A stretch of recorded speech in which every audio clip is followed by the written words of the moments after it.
There are a few things I don't love about the US Open. Rough higher than Cheech and Chong. Last year we had greens that looked like the produce section at Kroger. But there's one tradition I do love, that the final 18 holes are played on Father's Day.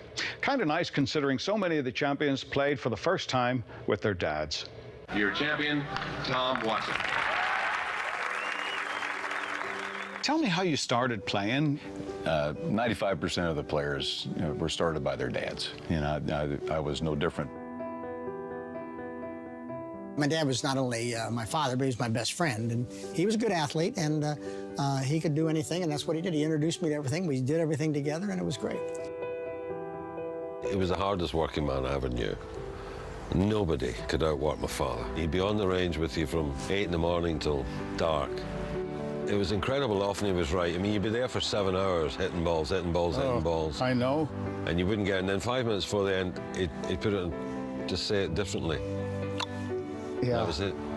My dad did such a great job of teaching me to play golf. This is what I try to tell parents that ask me. He always made golf fun. I hung out at the course. I wasn't always playing golf. I was fishing. I was picking the range. I was driving the golf cart when I was 12, just loving it. I remember one thing my dad always said to me, and I was always a small kid. He always said to me, if you're good enough, you're big enough. I remember when I was 11 years old, I'm playing with my dad at my home course, and he had a ball mark about 1 inch in front of his ball on the 18th hole, and I said, why don't you just put it on that ball mark? He said, that'd be closer to the hole.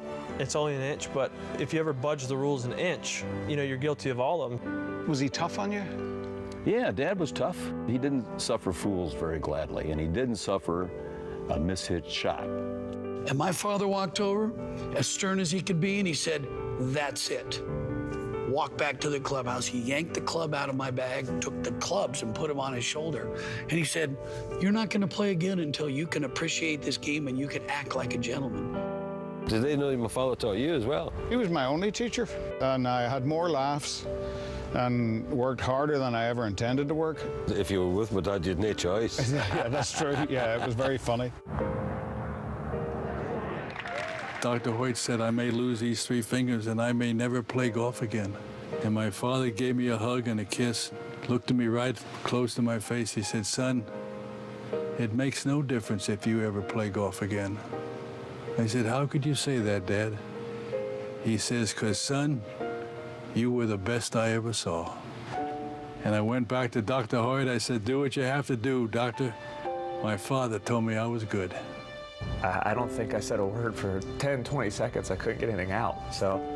All of those years of him, being there for you. It was cool. The word I got out was, I won. Yeah. To have him there at the end and come rushing on the green, and his words that he said to me on that green are pretty infamous now back in Northern Ireland. He said to me, you're some kid. You're some kid. That was right up there, one of the greatest moments of my life. I mean, tear in the eye right now. Yeah. It's amazing. So in 40 or 50 years' time, when you take the dirt nap, what would you like to have on that headstone? I don't know, David. I'd say that he was a good person and a good father. I don't care about the golf. Anything else, that's the most important thing.